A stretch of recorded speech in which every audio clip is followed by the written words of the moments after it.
D'abord Élodie, qui n'aime pas la haine. Qui n'aime pas la haine. Je ne sais pas du tout... Non, je ne vais pas parler de haine, je vais parler d'amour.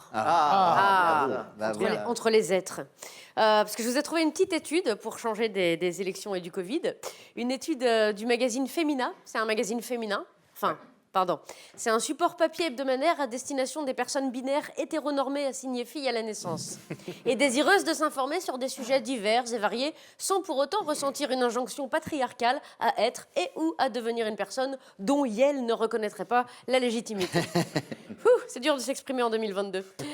Le magazine Femina, donc, c'est toujours un peu la même chose. Hein. Page 1, comment accepter son corps tel qu'il est. Page 2, mincir avant l'été. Page 3, la recette du fondant au chocolat. Page 4, vous aime-t-il? Page 5, vous aimez-vous, vous? Page 6, comment m'aimer? Page 7, et m'aimer, comment il va? Et page 8, donc cette étude, 7 idées reçues sur la façon dont les Français font l'amour. Ça va être chouette. Une étude réalisée sur le terrain par les certains Stéphane R, Bernard M et leurs collègues Libidine E. Idée reçue numéro 1, le missionnaire, c'est chiant. Alors, détrompez-vous, c'est la position préférée numéro 2 des Français. Ah bon? Oui, juste après la levrette, qui, rappelons-le, pour les candidats de télé-réalité qui nous regardent, n'est pas la femelle du lièvre. La levrette, c'est quand un couple regarde ensemble dans la même direction. Et que pour une fois, l'homme est placé après la femme. Et la troisième position préférée des Français, c'est la cuillère. Alors, la cuillère, c'est un compromis. Oui, mais non, je sais pas, on a trop bouffé à midi, j'ai envie, mais je ferais bien une sieste. Bim, cuillère. Ah oui, ça y est, maintenant je vois. Didier, voilà. Ouais, c'est louche. Alors, attention, la cuillère n'a... T'as dit quoi? C'est louche. Attention, la cuillère n'a pas le même sens si vous êtes en train d'accoucher, auquel cas il s'agit de 2 grosses spatules, style cuillère à salade, qui englobe le crâne du bébé pour tirer dessus quand il ne veut pas sortir. C'est moins agréable, mais c'est remboursé par la Sécu. Si vous êtes parent également et que la maîtresse de votre enfant vous dit que vous êtes démissionnaire, c'est pas la même chose non plus. Idée reçue numéro 2, le sexe, c'est mieux avec un noir. Dans le noir, pardon, excusez-moi.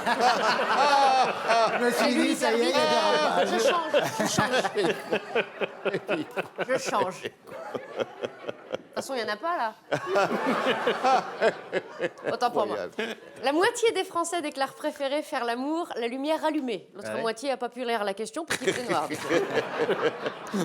Et 0,01% a répondu « Dans le noir, c'est bien. De toute façon, je l'ai toujours trouvé moche. Je l'ai épousé pour son argent. Et au pire, si je galère, j'attrape les oreilles, ça fait poignée. » Oh non! C'est hyper précis comme mais réponse. quelle horreur, Élodie, pas vous. Ah, c'est pas moi, c'est les pas Français. Vous. Numéro 3, moi, seuls les hommes rêvent d'un plan à 3. Pas la ville, hein, toujours pour les homo habilis qui nous écoutent. Le plan à 3 est le fantasme numéro 1 des Français et des Françaises, figurez-vous. Moi, en fait, j'en ai déjà fait un. Je partageais mon ex, mais je le savais pas parce que j'étais pas là quand il faisait ça. Les hommes rêvant de le faire avec 2 femmes et les femmes avec 2 hommes. Pour ceux que ça intéresserait, je vous propose de relier l'idée reçue précédente et de laisser la lumière allumée afin d'éviter « Oh là, c'est qui ça? Mais vous êtes qui? Elle est où la télécommande? On avait dit pas les animaux de la ferme. » Y a pas de mais. Idée reçue numéro 4. Simuler un orgasme est seulement une affaire de femmes.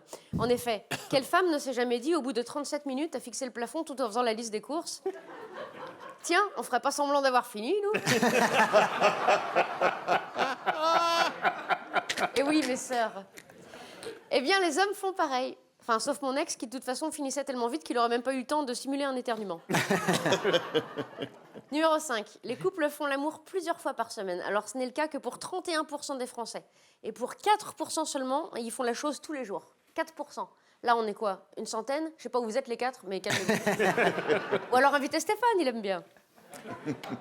Numéro 6. L'onanisme s'accompagne toujours d'un film pornographique. Alors, pour les plus jeunes, l'onanisme, c'est quand t'es tout seul, mais que t'as décidé de te prendre en main. Alors moi, les films comme ça, là, j'en ai jamais regardé. Mais si jamais ça m'était arrivé, en me trompant de chaîne ou en marchant sur la télécommande, je peux vous dire que, de toute façon, j'en ai jamais regardé.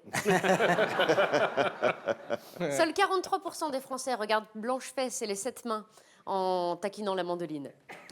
Les autres pensent à des choses, ils font leur propre film, voilà, peu importe, hein, une maison dans une prairie, voilà, avec un type. Charles, pourquoi pas, il peut s'appeler Charles, hein, et porter des chemises à carreaux, couper du bois, transpirer, enfin bon, bref, chacun fait ce qu'il veut. Ou Philippe Chevalier. Hein, ou je les aime plus chevelus. Numéro 7, dernière idée reçue. J'en ai des cheveux, mais c'est plus bas. Bah, ils sont plus là. Oh, ouais. J'avais essayé Pardon, d'éviter le Maurice. graveleux. C'est consternant, pardon, Maurice. J'avais essayé pardon. d'éviter ça. Gardez-les pour la fin. Numéro 7, dernière idée reçue. Moins on fait l'amour, plus on utilise des sextoys. Eh bien non, les jouets ne servent pas à combler un manque, comme la glace au chocolat pendant une rupture. Au contraire, ils apportent quelque chose en plus, comme la glace au chocolat pendant un rapport. Les jouets, qu'ils s'appellent Womanizer, Rosebud, Rabbit, Galet, œuf télécommandé ou Cockring, oui j'ai fait des recherches, peuvent pimenter les Regarde rapports Stéphane. Il connaît tout tel par un cœur. piment d'Espelette dans un poulet basquaise. Alors usez-en, amusez-vous, ça fait beaucoup de Z. Et sur cette métaphore alimentaire, je finirai en vous disant qu'en matière de sexualité, la dernière des choses à faire est de se comparer aux voisins. Il existe autant de sexualité qu'il existe d'individus. Si vous êtes majeur sexuellement et que votre partenaire est consentant et majeur sexuellement, alors ça regarde personne si vous préférez ci, ça, dans telle ou telle pièce. Si vous utilisez des ustensiles ou des légumineuses, je dis ça tout à fait par hasard. Votre sexualité, c'est comme ce mec bizarre caché derrière un buisson près de chez vous. Ça vous regarde. Et rappelez-vous toujours, le sexe, c'est pas comme la pizza. C'est pas meilleur avec des champignons. Oh non, mais quelle horreur. C'est pas la chute quand même.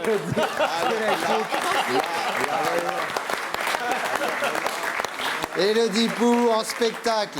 Alors elle sera avec le syndrome du Playmobil, ce sera vraiment la dernière des dernières de ce spectacle-là, le 9 janvier 2023 à l'Olympia. Mais en attendant, le 10 février à Creutzwald, le 11 février à Bar-le-Duc, le 12 février à Troyes, puis ensuite Angers, etc. Et puis il y a le prochain spectacle, le nouveau spectacle qui a commencé aussi sa route, le syndrome du papillon, le 19 février à Saint-Étienne, le 3, le 4 et le 5 mars à Pérols. Et il n'y a pas ça, vous pouvez venir avec vos enfants si vous n'aurez pas.